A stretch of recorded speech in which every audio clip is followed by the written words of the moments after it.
Pula po tayo. Magandang umaga sa ating lahat. Okay pa po yung mga atleta natin? Masaya po ba kayo?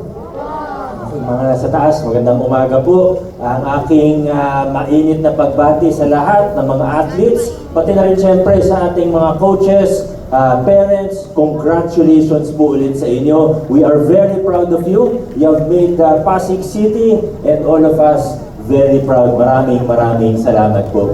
At ito naman pong umaga na ito ay pagkakataon din namin. Pagkakataon ko rin para magpasalamat sa lahat ng mga tumulong sa atin. Of course, kay Congressman Roman, kay Vice Mayor Dodon, sa ating City Council, sa mga kasama ko sa lokal na pamahalaan.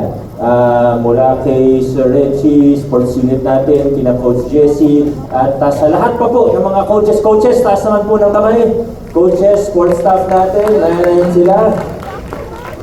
Talagang yung dedikasyon din nila, nandyan po parati, hindi po nawawala ang kanilang dedikasyon at pinalalakas pa nga natin ang sports program natin. Pero ang lahi ko lang din, kahapon, nagkita po kami dahil nag-meeting yung mga coaches. Dumaan po ako para makabati sa kanila. Ang bilit ko lang po sa kanila, siyempre, lagi tayong masaya. Pag panalo, pag champion, masaya tayo. Pero ang mas importante, bilit ko sa kanila, yung character development ng ating mga kabataan. Sa sports, minsan panalo ka, minsan talo. Siyempre, gusto mo laging manalo, gusto laging champion. Pero ang totoo rin, minsan mas marami pa tayong natututunan pagka hindi tayo nagwawagi. Ako, nasubukan ko rin na maglaro, maging atleta kahit pa paano nung high school. At siguro yung experience ko, hindi kasing ganda nung experience ninyo. Mas lamang sa hindi, talo kami.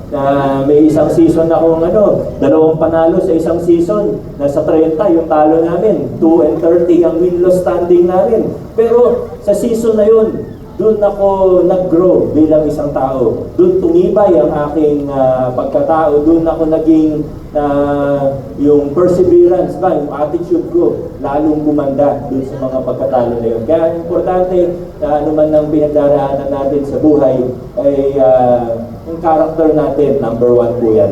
Yung pagkapanalo, susunod at susunod yan. Pagkatama yung ginagawa, nag-training tayo ng maayos, didisiplina natin ang sarili natin, pero yung character, yan po yung pinaka-importante sa lahat. At sana yan yung nakukuha natin mula sa sports. Dahil sa sports, nagiging mas disiplinado tayo, nagiging mas may spirit of excellence tayo, at nabubuo ang ating pagkatao dahil din sa sports. Pero gaya rin po ng nabanggit kanina, bukod po dun sa pilit ko sa mga coaches natin ay sa mga DepEd staff naman, DepEd officials natin, ang lagi rin naman natin paalala, okay lang naman, may extracurriculars, hindi naman nawawala yan sa buhay ng isang estudyante, pero ang pinaka-importante pa rin sa lahat ay ang ating pag-aaral. Lalo na sa elementary, yung reading, kailangan doon talaga tayo nakafocus. Hindi sa sports, hindi sa mga press con, Festival of Talent, kundi sa reading, sa pag-aaral po natin. Yun lang po. Maraming salamat. Congratulations to all of our athletes. Thank you so much, Mayor Vico Soto.